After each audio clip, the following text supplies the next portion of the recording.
What's the first thing that comes to your mind when you kill an enemy in battle? Are you grateful you survived, or smirking at how easy your win was, perhaps? Maybe you're thinking about all the loot you're about to take from the corpse, or maybe Skyrim has turned you into a mindless bandit slayer and you think nothing of it. Well, some of those among us see a dead body and can't help but think, damn, all I want to do with this lifeless corpse is bring it back to life so it can follow me around, obey my every command, and moan in my left ear while smelling of decay for the rest of my life. Necromancers certainly are an odd bunch, but there's no denying their power. They can bring men, elves, and beast races back to life. Creatures too. I know the only time I've been able to bring back my favorite monster from the graveyard was playing Yu-Gi-Oh!, so credit where credit's due. Necromancy, however, is quite the dark art, so if you have a problem manipulating the souls of the fallen or interfering with the cycles of life and death itself and all that heebie-jeebie nonsense, it's probably not for you. So how will you know? Well, are you lonely? Do you crave constant companionship and attention?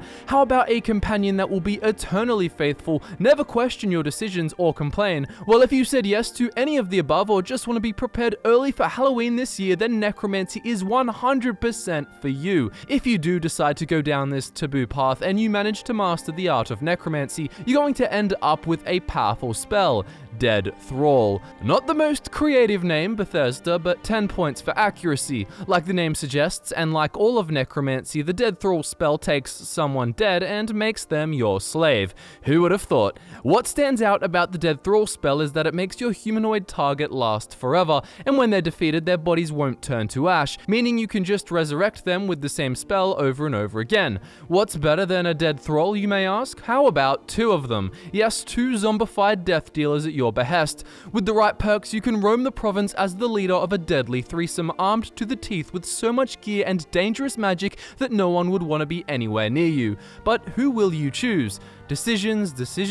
You can go experiment yourself and try before you buy, or trust FudgeMuppet because we did the trying for you.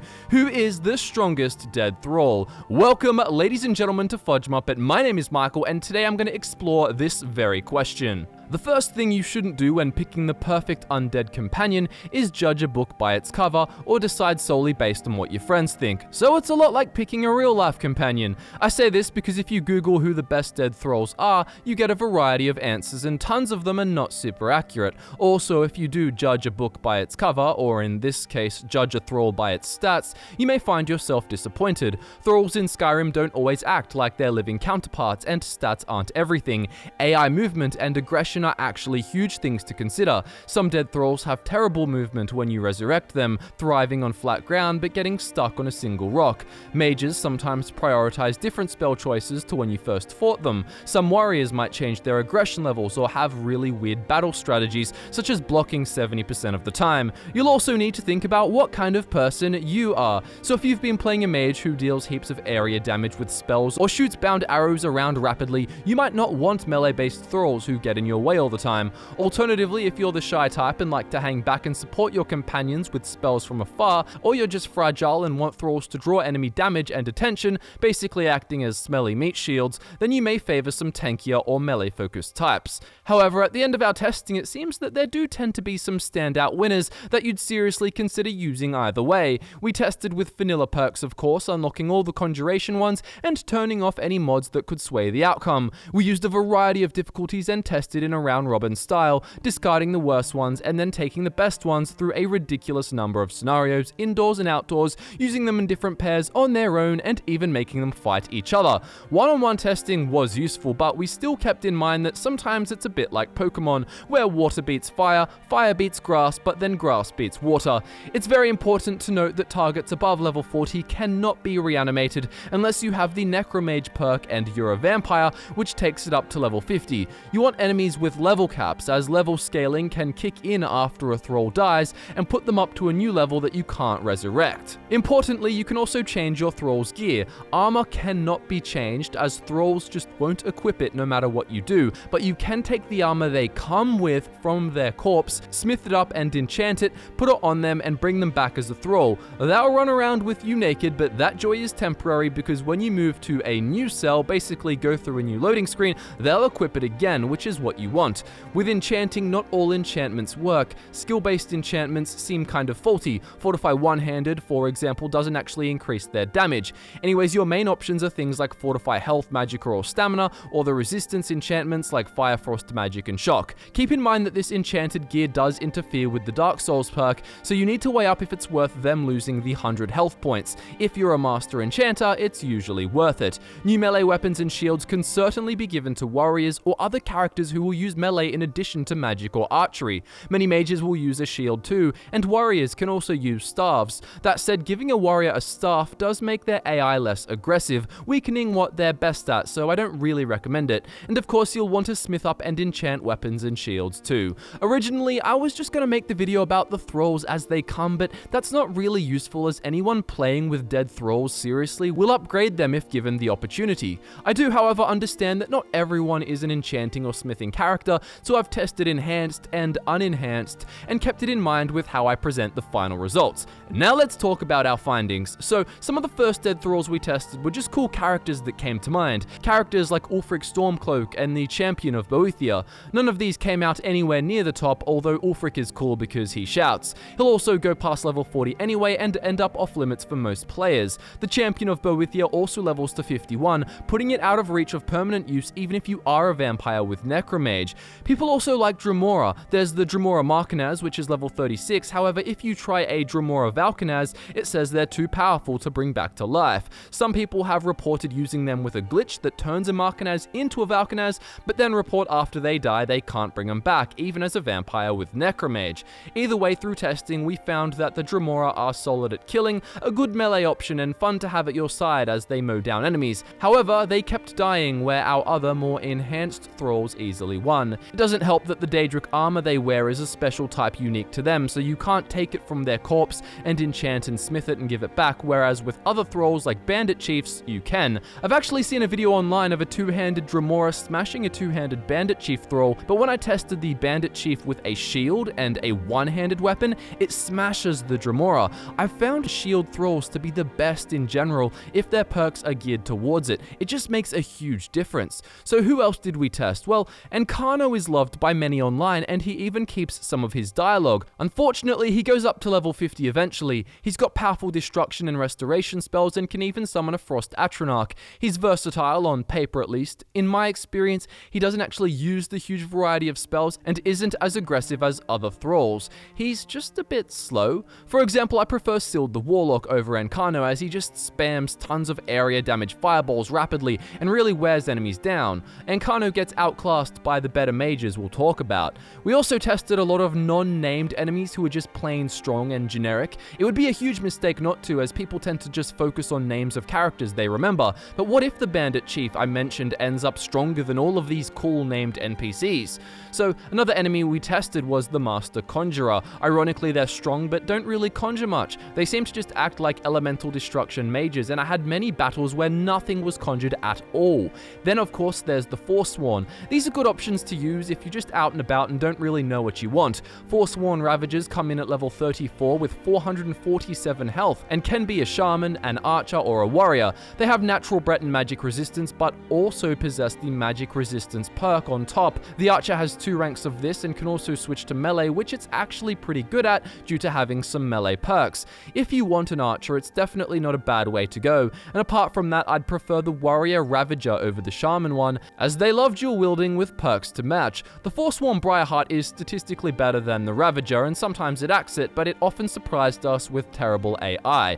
The Briarheart is outclassed by an ancient vampire, who could easily finish dungeon crawls that the Briarheart and Ravagers could not. Cryomancers and Pyromancers are also powerful and tend to carry a dagger, which they're surprisingly effective at using. Sadly, they just die too fast, and don't use flesh spells as much as they should. We also tested the Thalmor agent, Stormo, who sounds like he's ready to hop in the ring with Nacho Libre. Some people swear by him, but he just doesn't make the cut. He can go up to level 50, which is inconvenient, and seems to deal more damage than Encano, but dies way too easily, even with the same health. Same with Sulla Trebaceous, another dead thrall some people love. He's got quite good AI in the way that he moves around, but he's just not as aggressive as others and just dies too fast, despite having decent health, a suit of armor, and the ability to heal. There aren't too many thralls left to consider. Let's go over the best named mages. The top 5 named mages who could make good dead thralls are Orchendor, Sild the Warlock, Sebastian Lort, Halden, and Malkoran. Malkoran is definitely a powerful mage to have at your side because his AI is very aggressive.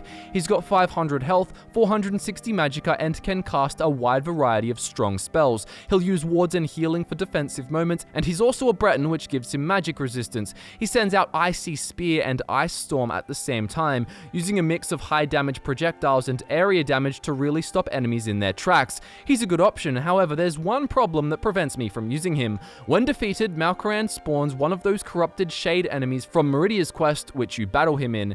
It tends to be hostile, giving you an additional foe to fight in an often tougher moment where your thrall has died. This shade casts spells of all elements at you, has wards to protect itself, as well as 300 health points, so welcome to Hassel Street. Sebastian Lort is a much more stable option. He's the mage from Clavicus Vile's quest. He's also a level 40 Breton with the same stats of 500 health, 460 magicka, and 25 stamina. Sebastian Lort often begins battle by summoning an Atronach, usually Frost, which works great as an extra damage dealer, but also a better distraction. People often praise a tank with 100 health for being a good distraction, but having a thrall that summons something or reanimates a corpse spreads health across 2 enemies, distracting foes just as well, if not better. Sebastian Lort has good DPS, similar to Sild the Warlock, although instead of fire, he usually uses ice. He can use shock also, but the problem I found with him was that he doesn't tend to hammer out area damage spells, instead sticking to precision-based options, and those ice spikes aren't super accurate, often missing your opponents. If you want to try a solid all-round pure mage, go for it, but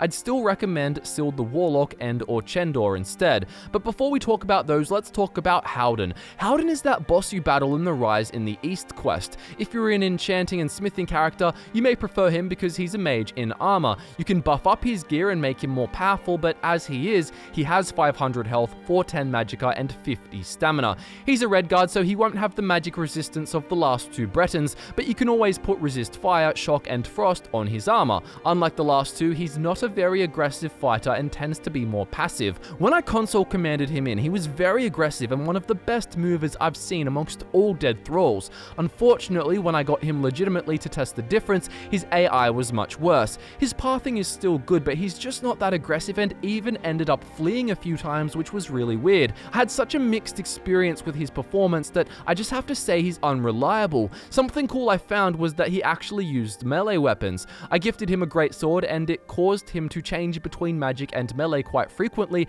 and his swordsmanship was commendable for a mage. It also made his movement better because he would run at his enemies dual casting shock spells and then switch to his sword and slash them while his magicka recharged, and then switch back. And then he has a shock cloak which also helped damage enemies while he was up close. But as a whole, he still isn't the best because he's not consistent. He'd always lose in one-on-one battles I staged against other contenders, so if you want a powerful mage, I've got better ones, and if you want a powerful melee option, I've also got better ones. So let's move on to Sild the Warlock. I would say Sild is the second best named mage thrall, the best being Orchendor. Sild the Warlock is the Nord encountered in Ranvig's Fast, who has a cage trap for you to fall into. He's extremely aggressive with his casting and tends to dual cast Fireball non-stop after putting a flesh spell on for protection. While other mages may cast expert spells, it was interesting to see just how effective Fireballs were. They may be adept spells, but the speed at which he sends them out is very high, and they hit multiple enemies at once, inflicting burning damage. It can even be better if you give him a Fireball staff to help him reserve magicka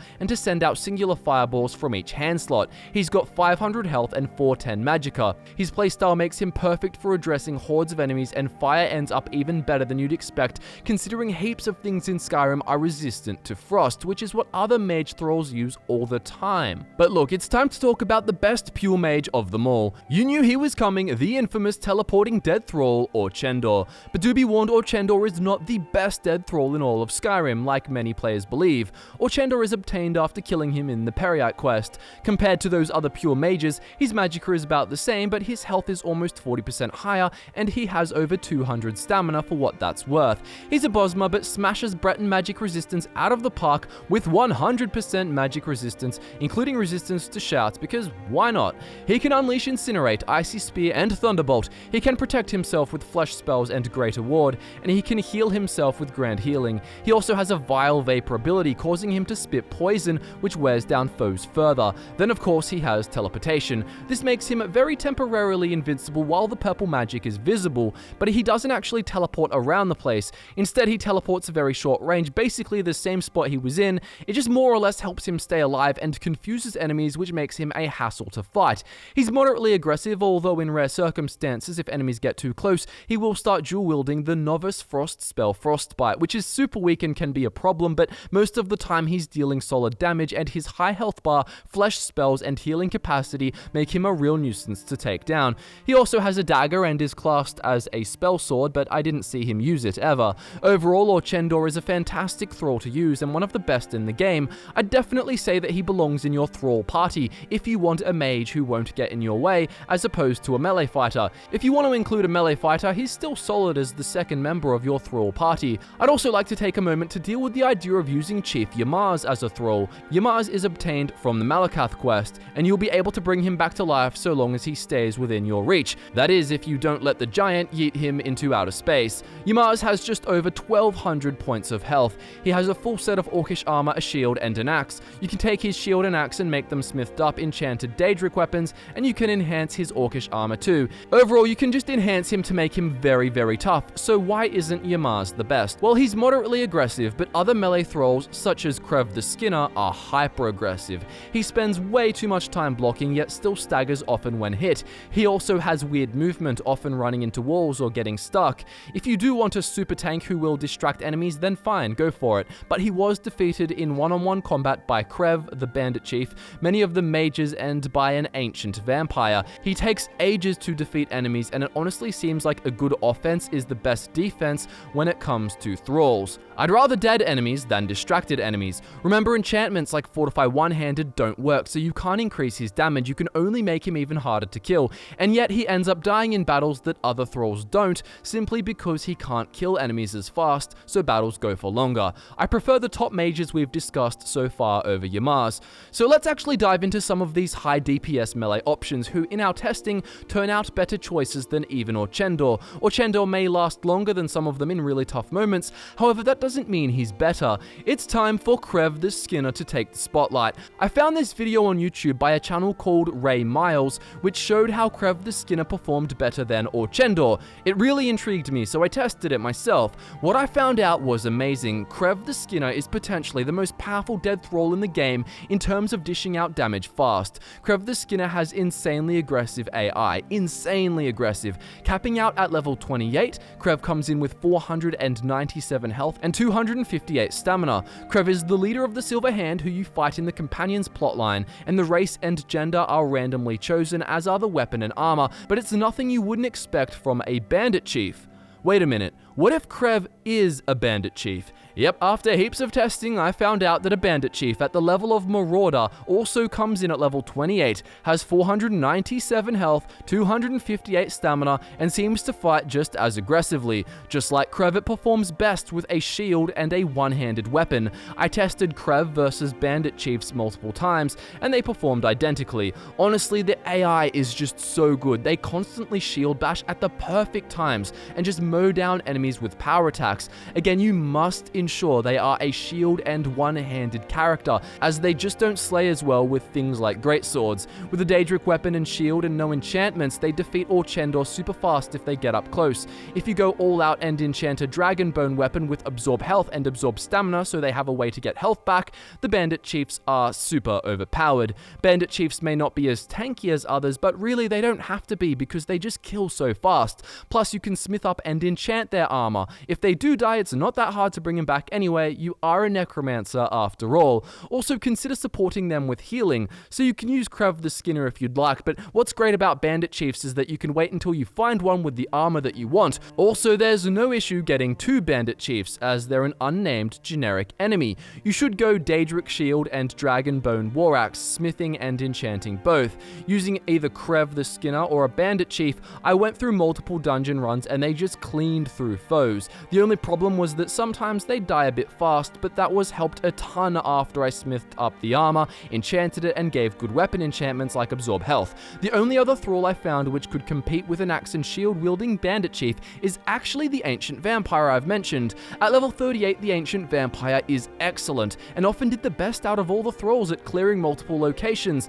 The Ancient Vampire also defeated all other Thralls mentioned so far in one-on-one combat, if given the best war axe and shield possible, with only a few exceptions. One of those exceptions was actually Sild the Warlock, because he just spams fire and runs backwards, which really hurts vampires. To counter this, you can put a resist fire enchantment on the vampire's shield. The other exception was of course Crevasse Skinner if fully enhanced and given a weapon with Absorb Health. Then again, it was pretty 50-50, as the vampire would sometimes win with versatility, running backwards out of range and spamming ice magic in one hand and vampiric drain constantly in the other hand.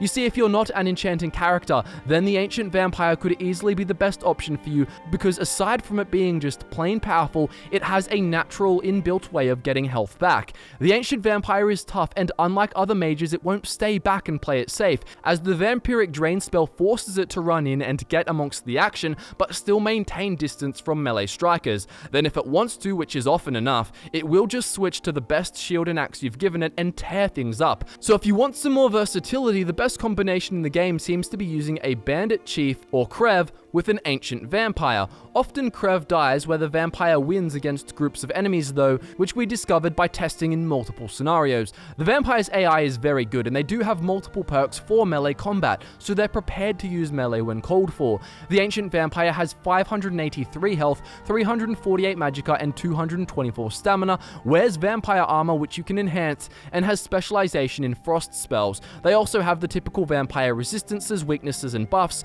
and some neat perks such as magic resistance. On rare occasion, they'll also use the Revenant spell, giving you another undead companion temporarily, which works to distract and wear down enemies. It'll be buffed too because the Ancient Vampire actually has the Dark Souls perk, but is there anything more powerful than these two options? Well, yes. If you're a vampire with the Necromage perk, you can dead thrall a Volkihar vampire. This is basically just the Ancient Vampire on steroids. It's level 48 and has 823 health, 413 magicka, and 294 stamina. It has even better melee damage perks, 2 ranks of magic resistance instead of just 1, and it uses the Adept Area Damage Destruction spells for Frost and Shock, which are great. It will also use the Axe and Shield combo. You'll want to only give them swords or axes, as they have the 3 ranks of the relevant one-handed perks, but not the ones for maces. Before we conclude and I explain the final rankings, I will say that we also tested the Master Cultist and the best Reavers from the Dragonborn DLC.